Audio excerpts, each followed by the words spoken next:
Bab 265. Aku ingin memelukmu. Suka Colden Ye.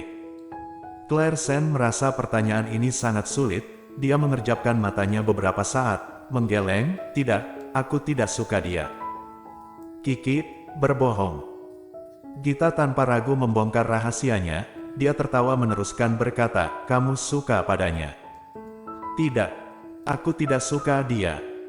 Claire Sen dengan marah membantah ucapan Gita, bagaimanapun tidak berani mengakui dia suka pada Colden Ye. Walaupun dia sekarang sudah mabuk, namun dalam bawah sadarnya, perihal dia suka Colden Ye adalah rahasia kecil miliknya sendiri. Dia merasa seumur hidup ini harus menjaga dan menyembunyikannya, tidak bisa membiarkan orang lain tahu. Bagaimanapun, di mata orang lain, dia menyukai Colden Ye adalah hal yang sangat lucu.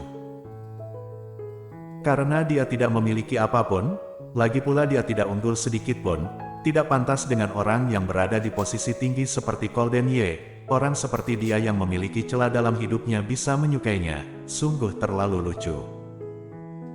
Berpikir sampai sini, Claire Sen tidak tahan tertawa, matanya berair, di bawah cahaya lampu, mata yang berair itu seperti lautan besar yang luas. Ah, aku seperti melihat sebuah laut. Gita tiba-tiba berseru, lalu mengulurkan tangan menangkap Claire Sen. Tidak hati-hati memegang rambut Claire Sen berseru kesakitan, ah, kamu menjambak rambutku. Benarkah? Maaf. Gita menarik kembali tangannya, tapi barusan aku sungguh melihat laut. Hei, berkata sampai sini, Gita kembali sendawa. Claire Sen dengan murung mengusap kulit kepalanya yang sakit tertarik, lalu telungkup di atas meja, di kepalanya kembali teringat wajah Colden Ye yang tampan. Dia sungguh menyebalkan, kenapa di saat ini mengganggunya. Jelas-jelas dia ingin bercerai dengannya, kenapa dia masih selalu teringat padanya. Apakah rasa sukanya pada Colden Ye melebihi rasa sebalnya? Ding ding ding. Ponsel yang diletakkan di atas meja tiba-tiba berdering lama tidak ada orang yang menjawab. Kedua gadis itu di sini mabuk berat, berbagai bersulang, ponsel di sana berdering lalu hening lalu berdering lagi. Ah, sangat berisik. Terakhir Gita memaki marah, lalu menggunakan botol alkohol dan menghantamkannya ke meja. Dia bangkit mengambil ponsel dan menjawab telepon, kamu siapa? Dengan marah. Colden Ye di ujung telepon tidak tahan mengernyitkan kening saat mendengar suara ini. Ini jelas bukan suara Claire Sen. Dia mengatupkan bibir dengan suara dingin bertanya, kamu siapa? Gita mendengar suara ini sepertinya sedikit familiar. Siapa aku ini, apa hubungannya denganmu? Bukankah kamu yang meneleponku? Hei, tak disangka masih tidak tahu malu bertanya aku ini siapa. Aku pukul kamu hingga mati. Colden Ye. Beberapa saat kemudian, suara yang dingin kembali terdengar, kamu Gita. Ah, kenapa kamu bisa tahu namaku? Claire Sen ada di mana? Claire Sen itu siapa? Gita berkata lalu kembali sendawa, saat bicara juga tidak jelas, linglung. Sampai sekarang Colden Ye dapat menilai Gita ini mabuk, sedangkan dia saat ini mengambil ponsel Claire Sen bicara berbagai ucapan ngawur, mungkin Claire Sen juga. Berpikir sampai sini, aura dingin di tubuh Colden Ye tiba-tiba berubah dingin, bahkan nada bicaranya juga menjadi lebih dominan, beritahu aku dia ada di mana, kalau tidak. Bonus akhir tahunmu tidak ada. Gita suka harta, walaupun mabuk juga masih ada alam bawah sadar, mendengar uang dia langsung bereaksi. Dia ada di tempatku. Dia segera menegakkan tubuhnya, lalu menatap ke posisi Claire Sen. Ada di rumahku. 20 menit kemudian. Gita berdiri di pintu membungkuk lama, baru membuka pintu. Begitu pintu dibuka tubuhnya tak bisa dikendalikan terjatuh ke depan. Gerakan Colden Ye sangat cepat, tanpa berbekas menghindar ke samping. Melihat Gita akan terjatuh ke tanah, Arthur Xiao yang berdiri di samping bergegas mengulurkan tangan menangkapnya. Baru akan menangkapnya, Gita sudah seperti seekor gurita masuk ke dalam pelukannya, lalu menarik leher dan lengannya. Kenapa kalian datang begitu cepat? Hai, tubuhmu rasanya sangat baik. Apa aku boleh memegang otot perutmu? Gita yang mabuk seketika menggoda Arthur Xiao.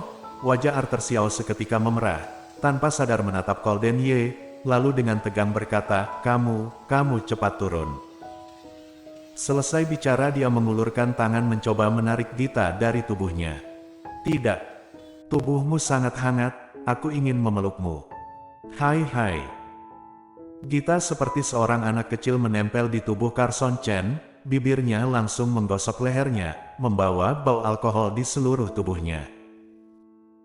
Mata Golden Ye tetap tenang, sama sekali tidak peduli dengan adegan ini. Dia mengatupkan bibir, dengan ekspresi dingin mendorong kursi roda masuk ke dalam apartemen. Dia yang baru masuk mengernyitkan keningnya dengan keras. Karena di dalam apartemen ada bau alkohol yang menyengat, dari konsentrasi alkohol di udara dapat tahu dua orang ini sebenarnya minum berapa banyak. Sial. Apa wanita itu tidak tahu bagaimana keadaan tubuhnya? Tak disangka benar-benar tidak mendengarkan nasihat dokter, masih datang kemari minum. Sungguh wanita yang tidak takut mati. Amarah Golden Ye menembus masuk ke dalam ruangan, sekalilat langsung menemukan Claire Sen yang berbaring di atas sofa dengan wajah pucat dan ekspresi menderita. Sedangkan di sampingnya ada sangat banyak botol kosong di lantai, dan juga barbeque dan berbagai makan malam yang mereka makan. Ruangan sangat berantakan. Untuk Golden Ye yang memiliki misofobia, bila dulu melihat adegan seperti ini kira-kira dia akan langsung membalikkan badan dan pergi. Namun hari ini berbeda, wanita itu berbaring di tengah sampah. Tujuan dia datang adalah demi wanita ini, jadi tidak peduli bagaimanapun harus ke sana membawanya baru pergi. Namun bau di ruangan ini, sungguh membuat orang sangat tidak terbiasa. Golden Ye menahan napas, lalu menggerakkan kursi roda menghampiri. Bila memperhatikan, kursi rodanya maju menghindari sampah-sampah di lantai itu. Claire Sen seperti menderita, menutupi perutnya sambil mengerang. Golden Ye mengernyit, melihat rupanya ini sungguh sangat membuat marah.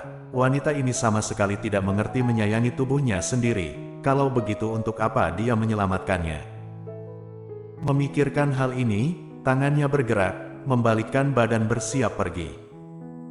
Namun saat baru membalikkan badan, dia kembali mendengar suara erangan Claire Sen. Hati Golden Ye seketika tidak tahan, dia membalikkan badan kembali langsung menggendongnya.